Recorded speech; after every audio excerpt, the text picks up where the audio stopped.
Hello and welcome to the Grand Line Review, your source for everything One Piece. Today we have a manga review of chapter 872, Soft and Fluffy, a title which really does not reflect the insanity of the chapter whatsoever.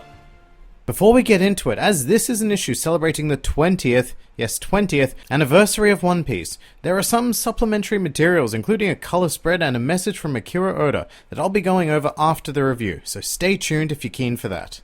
But dropping right into this chapter, it is an action piece from start to end, and essentially tells the story of the Whole Cake Chateau falling as a result of the Tamago. So because this box was filled with bombs so long ago, it was actually essential to include a flashback of when the audience initially found this out on Fishman Island.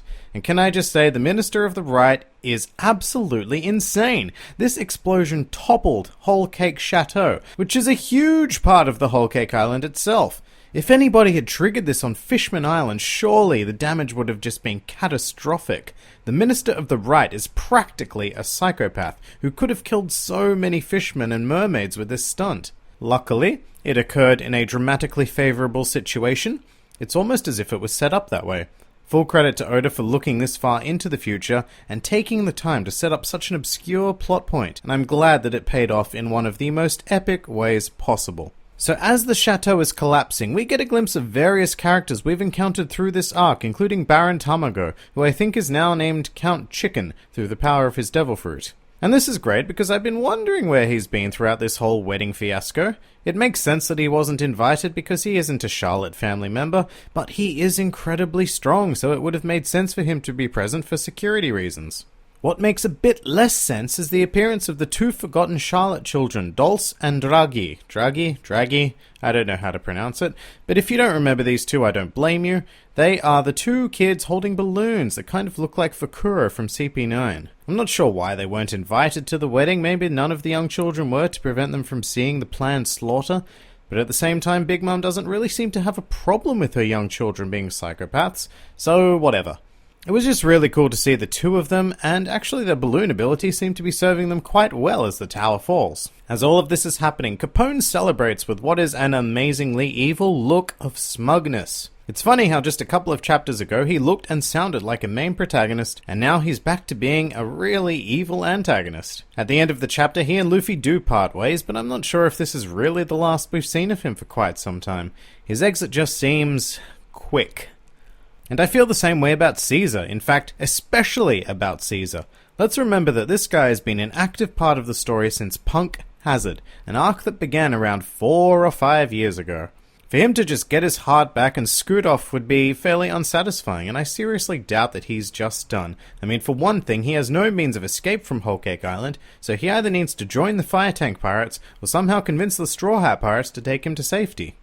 Thinking about it more, Caesar is just a really weird character. He had a place as an antagonist on Punk Hazard, but since then he's just kind of been here. Like the samurai just before they asked Luffy to bring down Kaido, they were just there. His story isn't complete in my opinion, so I think he's either coming with the Straw Hats to Wano, or he's going to appear again somewhere in the future.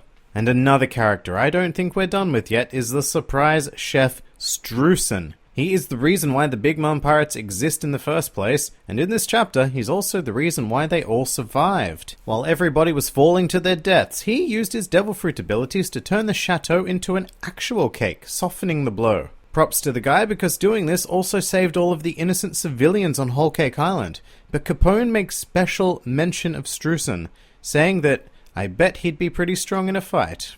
Now I find this to be an odd thing to say. It feels like it's setting him up for a conflict in the future, and we've got Capone saying this, so I have no doubt that Streusen would be one tough opponent, especially for Luffy. Given that the guy can turn just about any object into any sort of food, I think he may actually be Luffy's natural counter, given that he could just continuously distract him with food. In any case, I'd be really keen to see what this super psychotic chef can do in the future. So despite the chateau collapsing, we're not out of Dodge just yet, and it will take a whole day to get out of Big Mom's territory.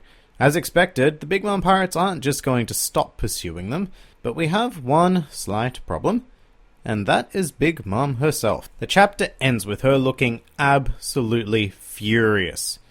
So much more so than we've ever seen.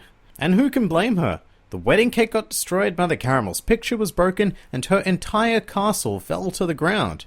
She's demanding wedding cake, and I don't think it's possible for even Strusen to deliver it to her. Now the key thing here is that even Smoothie looks terrified of Big Mom's current state. This is Charlotte Smoothie, one of the 3 sweet commanders with the 3rd highest known bounty in One Piece so far, and she looks petrified. Something massive is about to go down, and I think that Big Mom might just destroy her own crew, and maybe even her own island, in a fit of rage. This would give the Straw Hat Pirates and the Fire Tank Pirates a proper opportunity to escape, as the Charlotte Spawn will be busy trying to sedate an emperor. And if she isn't stopped somehow, this really could be the end of her. If she destroys her own island and ends up killing her own crew, that's it. She'll no longer have the full power of an emperor at her disposal, and an opening will be created for her defeat. Another emperor could mosey on in, possibly Blackbeard, because I'm assuming he also needs the information on her road poneglyphs, and he has a habit of finishing off prominent figures once all the hard work has been done. Maybe even Kaido for the same reason of needing the poneglyph, but it would be weird for him to go to Whole Cake Island given that we're currently on our way to him in Wano. Or it might be a non-emperor who takes her place. Of course, this is all dependent on her crew not being able to calm her down. And this is where I feel obliged to mention an unlikely but potential theory. For a long time now, people have been subscribing to the Sanji bakes a cake theory on various forums. Basically, it asserts that because Sanji is a top chef, he will prepare Big Mom a cake to stop her rampage and form an unlikely alliance, or at least truce, with the Big Mom pirates. So yeah, I guess it's possible. Say one of the Big Mom pirates finds the Straw Hats and begs them for help. Maybe even Pudding does it. Her story is still very unresolved, by the way. But I think the whole cake thing is, unlikely, but I do feel like it's worth mentioning because Sanji is a chef, and somehow, in this food-based arc, we really haven't seen much of his talent. If not now, then when? But that's pretty much the end of the chapter there. Action-packed with beautiful art, Oda really nailed the sheer scale of a giant falling castle, and now I'm going to take some time to go over the 20th anniversary stuff. So if you want to skip that, then I'll catch you next time, otherwise, let's get into it. First off, the cover of Shonen Jump is glorious. It features the drawing of Luffy used for One Piece's very first cover on Shonen Jump, with a modern-day Luffy on the cover for contrast. It's really simple, but very effective, and it shows us just how far we've come in 20 years. We also have a mighty color spread featuring the Mugiwara 56. This is just plain cool, and of course it's a parody of the Germa 66.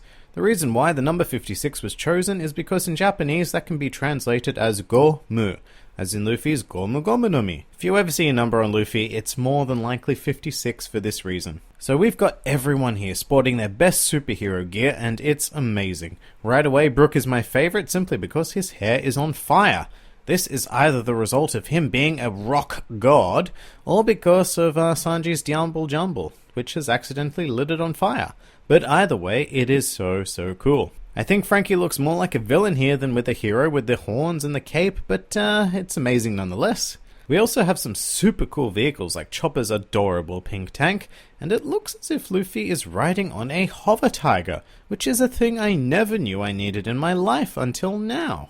Zora looks like a boss, and it really makes me miss his presence in the story, so it's a good thing this arc is wrapping up.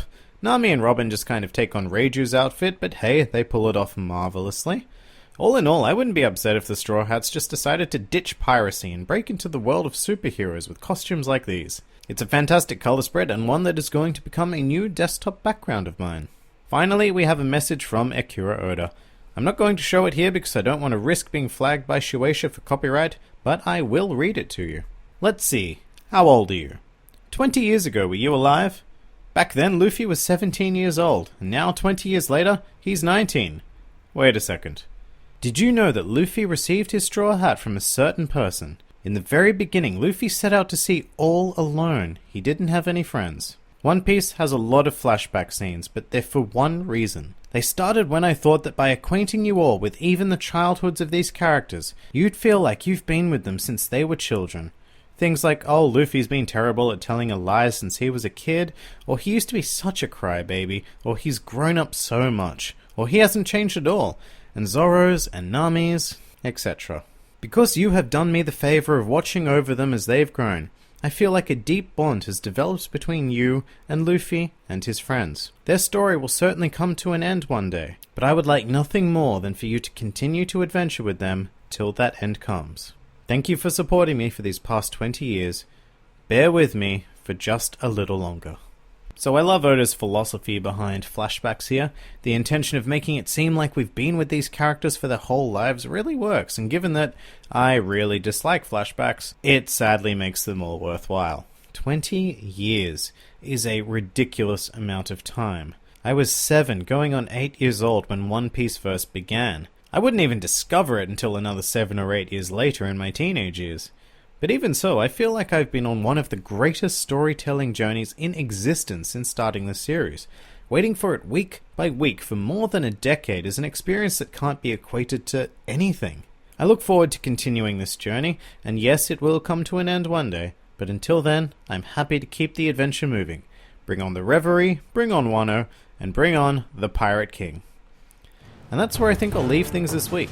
If you enjoyed this video, then please feel free to like, favorite, or subscribe.